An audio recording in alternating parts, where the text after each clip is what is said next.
Levantó la bolsa por encima de su cabeza y la estranguló. Sí. ¿Esto también es una bolsa de plástico? Sí, señor, creo que sí, pero podría estar equivocado. ¿Qué debo ser una bolsa de plástico? Sí, tú. Supongamos que le pusiste una bolsa en la cabeza y la estrangulaste. ¿Con qué la estrangulaste? En realidad creo que le he atado las piernas al poste de la cama y subiendo todo el camino con una cuerda, y luego lo que me queda. Miré sus manos. Así que usa esta cuerda para estrangularlo. Sí, creo que sí. Lo mismo que el cuerpo más apretado. Bienvenidos a un nuevo video. Hoy nos adentramos en la oscura y perturbadora mente de uno de los asesinos en serie más notorios de la historia, Dennis Rader, también conocido como BTK Bind, Torture, Kill. Durante décadas, este hombre llevó una doble vida, siendo un ciudadano aparentemente común en su comunidad mientras cometía crímenes atroces que aterrorizaron a la ciudad de Wichita, Kansas. ¿Cómo logró evadir a las autoridades durante tanto tiempo que lo impulsaba a cometer estos actos tan brutales? Acompáñennos mientras exploramos la vida, los crímenes y el impacto de Dennis Rader, un nombre que sigue siendo sinónimo de terror y misterio. No se lo pierdan. Infancia y primeros años. Dennis Lynn Rader nació el 9 de marzo de 1945 en Pittsburgh, Kansas, pero creció en Wichita, una ciudad que más tarde se convertiría en el escenario de sus crímenes. Era el mayor de 4 hermanos en una familia de clase media. Su padre, William Rader, trabajaba en una empresa de servicios públicos, mientras que su madre, Dorothea, se encargaba del hogar. Aunque no hay evidencia de abuso físico o negligencia extrema en su hogar, algunos expertos han sugerido que la dinámica familiar pudo haber sido emocionalmente fría, lo que pudo haber influido en el desarrollo de Rader. Desde muy joven, Rader mostró comportamientos que, en retrospectiva, pueden considerarse señales de advertencia. Durante su infancia, desarrolló una fascinación por el control y el poder sobre otros. Uno de los incidentes más reveladores ocurrió cuando era adolescente. Rader confesó más tarde que había atado a un niño pequeño a un poste y lo había dejado allí, disfrutando de la sensación de control que esto le daba. Este tipo de comportamientos, aunque no siempre violentos, reflejaban una creciente obsesión por la dominación y el sufrimiento ajeno. Además, Rader comenzó a experimentar con el sadismo y la crueldad hacia los animales, un comportamiento que a menudo se asocia con el desarrollo de tendencias psicópatas. Estas acciones no fueron detectadas o abordadas en su momento, lo que permitió que sus fantasías sádicas crecieran sin control. Durante su adolescencia, las fantasías de Rader se volvieron más elaboradas y violentas. Comenzó a interesarse por historias de crimen y violencia, y desarrolló una fascinación por los asesinos en serie y los métodos de tortura. Estas fantasías no eran pasajeras, se convirtieron en una parte central de su vida interior, y comenzó a planear cómo llevarlas a cabo en la realidad. Rader también mostró una capacidad para llevar una doble vida desde muy joven. En público, era un joven aparentemente normal, participaba en actividades escolares y no llamaba la atención de manera negativa. Sin embargo, en privado, su mente estaba ocupada por pensamientos oscuros y violentos que eventualmente se materializarían en sus crímenes. Después de graduarse de la escuela secundaria en 1963, Rader se unió a la Fuerza Aérea de los Estados Unidos, donde sirvió durante 4 años. Durante este tiempo, estuvo estacionado en varias bases, incluyendo una en Turquía. Aunque no hay evidencia de que cometiera crímenes durante su servicio militar, algunos han especulado que esta experiencia pudo haber reforzado su interés por el control y la disciplina, elementos que más tarde utilizaría en sus asesinatos. Tras su baja honorable de la Fuerza Aérea en 1967, Rader regresó a Wichita y comenzó a trabajar en una variedad de empleos, incluyendo uno en una empresa de seguridad. Estos trabajos le proporcionaron habilidades que más tarde usaría para planear y ejecutar sus crímenes, como la capacidad de vigilar y estudiar a sus víctimas sin ser detectado. En 1971, Rader se casó con Paula Dietz, con quien tuvo 2 hijos. Desde el exterior, su vida familiar parecía estable y normal. Sin embargo, detrás de esta fachada, Rader continuó alimentando sus fantasías sádicas. Su capacidad para mantener una vida familiar aparentemente normal mientras planeaba y cometía crímenes brutales es uno de los aspectos más inquietantes de su personalidad. El comienzo, la familia Otero 1974. El primer crimen atribuido a Rader ocurrió el 15 de enero de 1974, cuando asesinó a 4 miembros de la familia Otero en su hogar. Joseph Otero, de 38 años, su esposa Julio, de 34, y sus hijos Josephine, de 11 años, y Joseph J.R. de 9, fueron encontrados muertos. Rader había entrado en la casa, sometido a la familia y los había estrangulado. Este crimen marcó el inicio de su modus operandi, entrar en hogares, atar a sus víctimas y matarlas por estrangulamiento. También robó objetos personales como trofeos, una práctica que continuaría en sus crímenes posteriores. Después del asesinato de la familia Otero, Deidar continuó cometiendo crímenes con intervalos irregulares. En abril de 1974, asesinó a Catherine Brigg, de 21 años, y atacó a su hermano Kevin, quien logró sobrevivir. Este crimen mostró que Deidar no solo buscaba familias, sino que también estaba dispuesto a atacar a individuos. En marzo de 1977, Deidar asesinó a Shirley Vian, de 24 años, en su hogar. Ató a Shirley y a sus hijos, pero afortunadamente, los niños sobrevivieron. Este crimen reforzó su patrón de entrar en hogares y tomar el control total de la situación. Uno de los crímenes más impactantes de Deidar fue el asesinato de Nancy Fox, de 25 años, en diciembre de 1977. Nancy fue encontrada estrangulada en su apartamento. Después de este crimen, Deidar comenzó a comunicarse con las autoridades y los medios de comunicación, enviando cartas en las que describía sus crímenes y se burlaba de la policía. Fue en una de estas cartas donde se identificó por primera vez como BTK. Después del asesinato de Nancy Fox, Deidar entró en un periodo de inactividad que duró varios años. Durante este tiempo, se concentró en su vida familiar y su trabajo como supervisor de cumplimiento de códigos en Park City. Sin embargo, en 1985, cometió otro asesinato, el de Marine Hale, de 53 años, a quien conocía personalmente. Este crimen mostró que Deidar no tenía límites claros en cuanto a quién podía ser su víctima. En 1986, asesinó a Vicky Bejerle, de 28 años, en su hogar.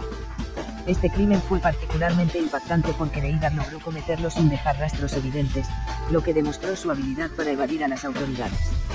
El último crimen atribuido a Deidar ocurrió en 1991, cuando asesinó a Dolores Davis, de 62 años, en su hogar. Después de este crimen, Deidar dejó de matar, posiblemente debido al aumento de la vigilancia policial y al miedo a ser capturado. Uno de los aspectos más notorios de los crímenes de BTK fue la forma en que Deidar se comunicaba con las autoridades y los medios. Enviaba cartas, poemas y acertijos en los que describía sus crímenes con detalle y se burlaba de la policía. Estas comunicaciones no solo mantenían a la comunidad en un estado de miedo constante, sino que también demostraban su necesidad de atención y reconocimiento. Lista de víctimas. Víctima 1. Joseph Otero, 38 años. Fecha del crimen, 15 de enero de 1974. Detalles: Joseph fue el primero en ser asesinado cuando Deidar irrumpió en la casa de la familia Otero. Lo ató y lo estranguló con una cuerda. Este crimen marcó el inicio de la ola de terror de BTK. Víctima 2. Julie Otero, 34 años. Fecha del crimen, 15 de enero de 1974. Detalles: Julie, esposa de Joseph, fue atada y estrangulada en el mismo ataque. Deidar también la torturó antes de matarla. Víctima 3. Josephine Otero, 11 años. Fecha del crimen, 15 de enero de 1974. Detalles: Josephine, la hija mayor de los Otero, fue atada y estrangulada. Deidar la llevó al sótano, donde la asesinó. Este crimen fue particularmente impactante debido a la edad de la víctima. Víctima 4. Joseph Otero Jr., 9 años. Fecha del crimen, 15 de enero de 1974. Detalles: Joseph Jr., el hijo menor de los Otero, fue asesinado junto con el resto de su familia. Deidar lo ató y lo estranguló en su habitación. Víctima 5. Catherine Brigg, 21 años. Fecha del crimen, 4 de abril de 1974.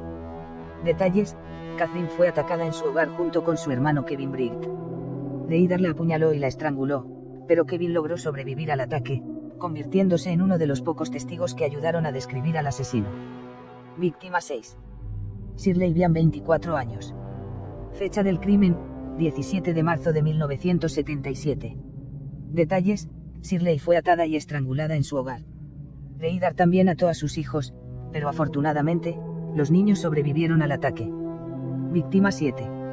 Nancy Fox, 25 años. Fecha del crimen, 8 de diciembre de 1977. Detalles: Nancy fue encontrada estrangulada en su apartamento. Después de este crimen, Deidar envió una carta a la policía firmando como BTK, lo que marcó la primera vez que usó este nombre. Víctima 8. Marine Hale, 53 años. Fecha del crimen, 27 de abril de 1985. Detalles: Marine era una vecina de Reidar en Park City. La asesinó en su hogar y luego llevó su cuerpo a una iglesia cercana, donde la dejó abandonada. Este crimen mostró que Reidar no tenía límites claros en cuanto a quién podía ser su víctima. Víctima 9. Vicky Bejerle, 28 años. Fecha del crimen: 16 de septiembre de 1986. Detalles: Vicky fue asesinada en su hogar. Reidar la ató y la estranguló. Este crimen fue particularmente impactante porque Reidar logró cometerlo sin dejar rastros evidentes, lo que demostró su habilidad para evadir a las autoridades. Víctima 10. Dolores Davis, 62 años. Fecha del crimen: 19 de enero de 1991. Detalles: Dolores fue la última víctima conocida de Reidar. La asesinó en su hogar, atándola y estrangulándola. Después de este crimen, Reidar dejó de matar, posiblemente debido al aumento de la vigilancia policial y al miedo a ser capturado. La captura de Dennis Reidar. Después de un largo periodo de inactividad, Dennis Reidar decidió reanudar su comunicación con las autoridades en 2004. Envió varias cartas y mensajes a la policía y a los medios, incluyendo un paquete que contenía un disquete. Este disquete se convirtió en la clave para su captura. Los investigadores descubrieron que el documento digital en el disquete contenía metadatos que lo vinculaban a una computadora en la iglesia Christ Lutheran, donde Reidar era miembro activo y presidente del consejo de la congregación. El 25 de febrero de 2005, las autoridades allanaron la casa de Reidar en Park City, Kansas, y lo arrestaron. En el momento de su arresto, Reidar no opuso resistencia y pareció sorprendido de que finalmente lo hubieran encontrado. Durante el registro de su hogar, la policía encontró evidencia incriminatoria, incluyendo fotografías, dibujos y objetos personales de sus víctimas, que confirmaron su identidad como BTK. Durante su juicio, Dennis Reidar sorprendió al mundo al confesar abiertamente sus crímenes. El 27 de junio de 2005, en una declaración impactante y detallada, describió cada uno de los asesinatos que había cometido. Reidar habló con frialdad y sin mostrar remordimiento, detallando cómo seleccionaba a sus víctimas, cómo entraba en sus hogares y cómo los sometía a un proceso de atadura, tortura y estrangulamiento. También describió cómo disfrutaba del control total sobre sus víctimas y cómo robaba objetos personales como trofeos para recordar sus crímenes. La confesión de Reidar fue escalofriante no solo por los detalles gráficos que proporcionó, sino también por su falta de emoción. Habló de sus crímenes como si estuviera describiendo un día normal de trabajo, lo que dejó en claro su naturaleza psicópata. Sus palabras confirmaron lo que muchos ya sospechaban, que Reidar era un asesino frío y calculador que disfrutaba de la violencia y el control. El 18 de agosto de 2005, Dennis Reidar fue sentenciado por 10 cargos de asesinato en primer grado. Durante la audiencia de sentencia, los familiares de las víctimas tuvieron la oportunidad de hablar y expresar su dolor y su ira hacia Reidar. Muchos de ellos lo describieron como un monstruo y expresaron su alivio por el hecho de que finalmente enfrentaría la justicia. El juez dictó la sentencia máxima posible, 10 cadenas perpetuas consecutivas sin posibilidad de libertad condicional. Esto significaba que Reidar pasaría el resto de su vida en prisión, sin ninguna posibilidad de ser liberado. La sentencia fue recibida con alivio por la comunidad de Wichita, que había vivido en el miedo durante décadas debido a los crímenes de BTK. Reidar fue enviado a la prisión estatal de El Dorado en Kansas, donde permanece hasta el día de hoy. Durante su encarcelamiento, ha sido objeto de numerosas entrevistas y estudios por parte de expertos en criminología y psicología, quienes buscan entender mejor la mente de un asesino en serie. Y así concluye nuestro recorrido por la oscura y perturbadora historia de Dennis Reidar, el asesino BTK. Un caso que nos recuerda cómo el mal puede esconderse detrás de una fachada de normalidad, y cómo la perseverancia de las fuerzas del orden y los avances tecnológicos pueden llevar a la justicia incluso a los criminales más escurridizos. Si te impactó esta historia y quieres saber más sobre otros casos criminales que han marcado la historia, no olvides suscribirte y activar la campanita para no perderte nuestros próximos vídeos. Déjanos en los comentarios qué opinas sobre este caso y si crees que hay aspectos que aún no han sido completamente explicados. Gracias por acompañarnos en este viaje a través de uno de los capítulos más tenebrosos del crimen en Estados Unidos. Hasta la próxima, y recuerden, siempre hay más detrás de lo que parece.